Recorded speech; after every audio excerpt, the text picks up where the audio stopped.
నమస్తే. Welcome to Suman TV. ప్రస్తుతం మనతో పాటు ఉన్నారు ప్రముఖ పొలిటికల్ అనలిస్ట్ చందు శ్రీనివాస్ గారు.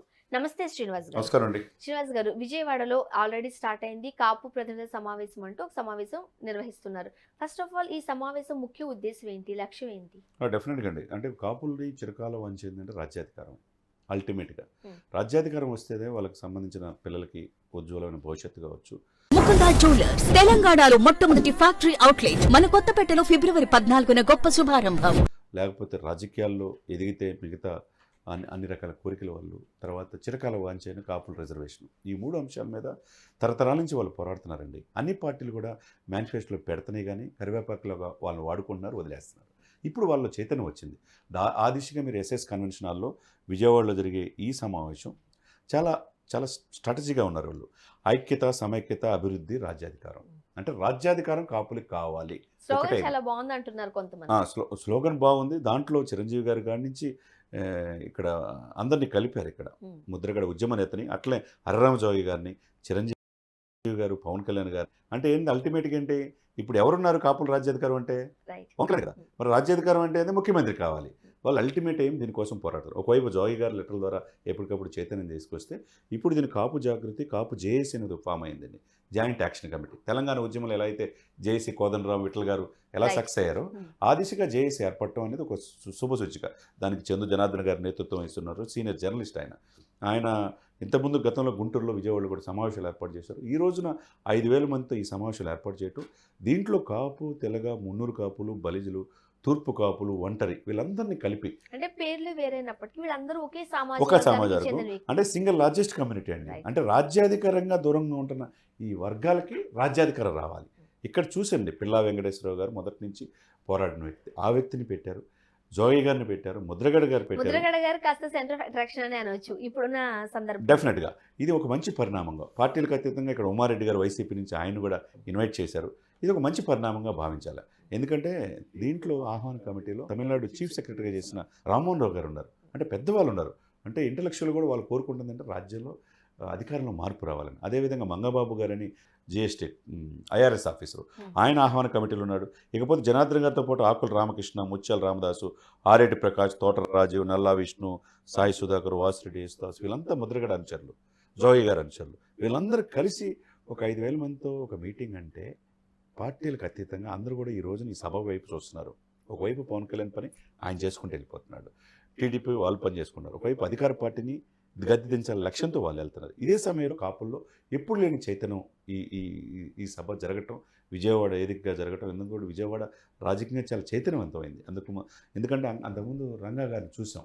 ఆయన్ని, రంగా గారి హత్య చేసి జరిగిన తర్వాత ప్రభుత్వాలు మారిపోయినాయి. అప్పుడు టీడీపీ ప్రభుత్వం మారిపోయి కాంగ్రెస్ అధికారంలో వచ్చింది. ఆ తర్వాత రాధా ఇప్పుడు టీడీపీ పార్టీలో ఉన్నాడు. అతను పవన్ కళ్యాణ్ స్నేహితుడు కూడా. ఈ క్యాస్ట్ ఈక్వేషన్స్లో ఆంధ్రప్రదేశ్లో సరైన సమయంలో వీళ్ళు నిర్ణయం తీసుకోవటం, వాళ్ళకి రాజ్యాధికారం ఒక్కటే పరమావధి. ఈ ఆనాటి నుంచి ఈనాటి వరకు కూడా అన్ని కులాలు పరిపాలిస్తున్నాయి, అన్ని అగ్రవర్ణాలు పరిపాలిస్తున్నాయి. అయితే కమ్మ, లేకపోతే రెడ్డి, ఇక మిగతా వాళ్ళు పరిపాలించకూడదా? మేము 25% ఉన్నాం.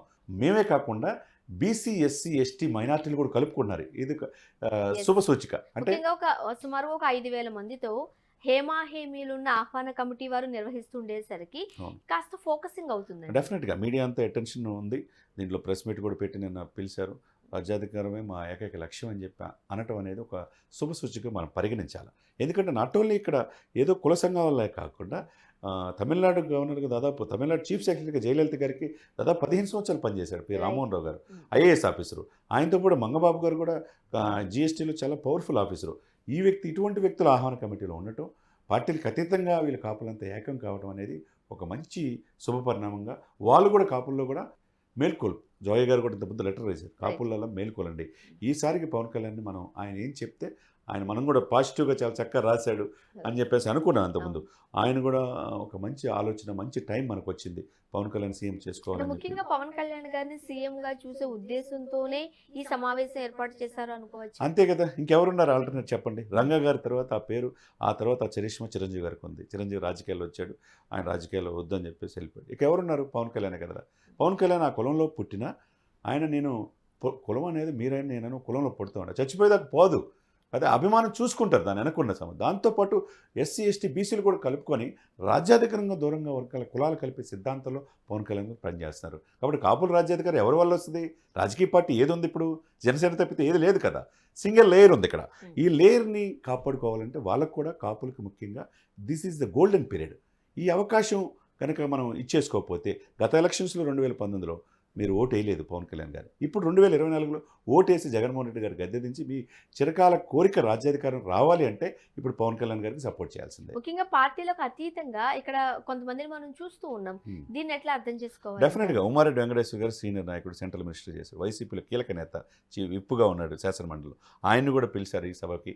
ఒకవైపు గంటా శ్రీనివాస్ని పిలిచారు, ఒకవైపు ముద్రగడ గారు, జోగయ్య గారు, రకరకాలుగా ఈక్వేషన్స్ వాళ్ళల్లో ఆ కమ్యూనిటీల్లో చైతన్యం తీసుకొచ్చిన చాలామందిని కూడా ఈ సభకు పిలవటం అనేది దీన్ని ముఖ్యంగా కృషి చేస్తున్న చందు జనార్దన్ని అప్రిషియేట్ చేయాలి. ఒక జేఏసీగా ఫామ్ అవటం అనేది మామూలు విషయం కాదు. చిన్న విషయం అయితే కాదు. ఎందుకంటే తెలంగాణలో జేఏసీ ద్వారానే కోదండరాం, విట్ల గారు లాంటి వాళ్ళు పోరాడబట్టి తెలంగాణ వచ్చింది. వాళ్ళల్లో చైతన్యవంతం తరతరాలుగా ఓటు బ్యాంకుగా మనకు ఉపయోగించుకుంటున్నారు. మార్పు రావాలని ఈ ప్రయత్నం చేయటం ఒక మంచి పరిణామంగా మనం భావించాలి. ముఖ్యంగా ఇటువంటి సమావేశాలు పవన్ కళ్యాణ్ గారిని గద్దెను ఎక్కించడానికి ఉపయోగపడతాయని అనుకుంటారు? డెఫినెట్గా కదండి. ఎందుకంటే వాళ్ళకి ఆల్టర్నేట్ లేదు. రంగా తర్వాత అంత ఫేస్ ఫేమ్ యాలని చిరంజీవి గారు వస్తే చిరంజీవి రాజకీయాలు నేను ఉండను, నా తమ్ముడే కరెక్ట్, ఆ సీట్ ఎప్పుడైనా అధిరోహిస్తాడని ఆయన అన్ని తప్పుకున్నాడు. ఆయన సినిమాలకే పరిమితమయ్యాడు. ఆ సమయంలో ఎవరున్నారు ఆల్టర్నేటివ్? ఈ జాతులకి, ఈ బడుగు బలహీన వర్గాలకి, ఈ సప్రెస్డ్ గ్రూప్స్, ఈ కులాలన్నీ కలిపే పాయింట్ ఆఫ్ వ్యూ ఎవరున్నాడు? స్వార్థం లేకుండా సంవత్సరానికి 1000 కోట్ల ఆదాయం వచ్చేది కూడా వదులుకొని, సినిమాలు కూడా 3 సినిమాలు ఉంటే అవి కూడా పక్కన పెట్టి సెప్టెంబర్ 1 అక్టోబర్కు పోస్ట్ పోన్ చేసుకొని ఆయన ఈరోజు ప్రజల కోసమే కదండి పాటుపడుతుంది. అనేక విమర్శలు ఎదుర్కొంటుంది, నిత్యం ప్రజల కోసం ఉంటుంది. కాబట్టి ఆల్టర్నేట్ ఎవరున్నారు? 89% సప్రెస్డ్ గ్రూప్స్, రాజ్యాధికారంగా దూరంగా ఉంటున్న ఆంధ్రప్రదేశ్లో ఆ వర్గాల ప్రతినిధిగా, ఆ వర్గాల నాయకుడిగా ఒక పవన్ కళ్యాణ్ గారు కనపడుతున్నాడు. ముఖ్యంగా రాబోయే ఎన్నికల్లో ఈ కాపుల సామాజిక వర్గం అంతా కూడా ఒక తాటి మీదకి వచ్చి నిర్వహిస్తున్న సమావేశాలు కావచ్చు, లేకపోతే జన సైనికులకు సంబంధించి కావచ్చు, అంటే ఇప్పటికీ ఒక తర్జన భర్జన ఉంటున్న నేపథ్యంలో నేను చెబుతున్నాను. నిజంగానే వీళ్ళు ఏకతాటిపై ఉంటారు అని అనుకుంటారా? ఉండాలి. గతంలో లేరు కాపులు. ఎందుకంటే వీళ్ళు ఈ సామాజిక వర్గాలు చైతన్యవంతంగా ఎక్కువ శాతం ఉండే తల్లికి ప్రతి ఒక్కరు ఆ పార్టీలో కొంతమంది, ఈ పార్టీలో కొంతమంది వెళ్తుంటారు. వాళ్ళు ఎవరికోళ్ళు లీడర్లుగా ఉంటారు. కానీ వీళ్ళలో కూడా ఆలోచన బయలుదేరింది, మనమంతా ఒక చోటకు రైట్ టైంకి వచ్చేసరికి రైట్ టైం వాళ్ళ డైరెక్షన్స్ మార్చేసుకున్నారు. ఎందుకంటే యాశించే స్థాయిని శాసించే స్థాయికి రమ్మని పవన్ కళ్యాణ్ గారు చెప్పారు. పెద్దన్న పాత్ర పోషించమని కాపులకు చెప్పారు. మీరు ఎవరితో తగాదాలు పెట్టుకోవద్దన్నారు. నిజంగా వీళ్ళు అగ్రెసివ్ అండి. ఈ కమ్యూనిటీలో వీళ్ళు పోరాట పట్టం ఎక్కువ ఉంటుంది. కాబట్టి వాళ్ళకి కూడా రాజ్యాధికారం రావాలని కోరిక తప్పలేదు కదా. వాళ్ళకి ఆత్మాభిమానం ఉంటుంది కదా. ఎంతకాలం ఈ ఇరువురినే ముఖ్యమంత్రిగా మనం చూడాలి, మా నాయకుడిగా ఉండాలని కోరిక ఉంటుంది కదా.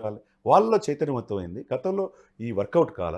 ఇప్పుడు అందరూ కూడా ఒక తాటిపైకి రావటం అనేది, కాపులు, తెలగ, బలిజ, తూర్పు కాపులు, మున్నూరు కాపులు, ఒంటరి వీళ్ళందరూ రావటం అనేది పవన్ కళ్యాణ్ గారికి 100% ప్లస్ అవుతుంది. నెక్స్ట్ వీళ్ళ కార్యాచరణ ఏ విధంగా ఉండే అవకాశం ఉంది అంటే అది ఈ రోజు నిర్ణయం తీసుకోబోతున్నారు. ఈ రోజు అందరినీ కూడా కలిగి మన రాజ్యాధికార దిశకి ఏ విధంగా వెళ్ళాలి. రాజ్యాధికారం అంటే ముఖ్యమంత్రి పదవే. ముఖ్యమంత్రి పదవి ఎవరున్నారంటే పవన్ కళ్యాణ్ చేసుకోవాలి. ఒక ఉమ్మడి ఎజెండాగా తీసుకోవాలి. ఒకవైపు జోయ్ గారు, ఆయన కూడా ఆయన సందేశం ఉంటుంది, మిగతా పార్టీ నాయకులు ఉంటుంది. ఇప్పుడు వరకు అందరిని చూశారు కాబట్టి ఒక్కసారిగా పవన్ కళ్యాణ్ గారిని చూడాలనే ఆలోచన తప్పులేదు. ఆల్రెడీ అక్కడ సమావేశం జరుగుతుంది కాబట్టి ఒక క్లారిటీ వచ్చింది. డెఫినెట్గా వస్తుంది. Thank you so much. Thank you అండి.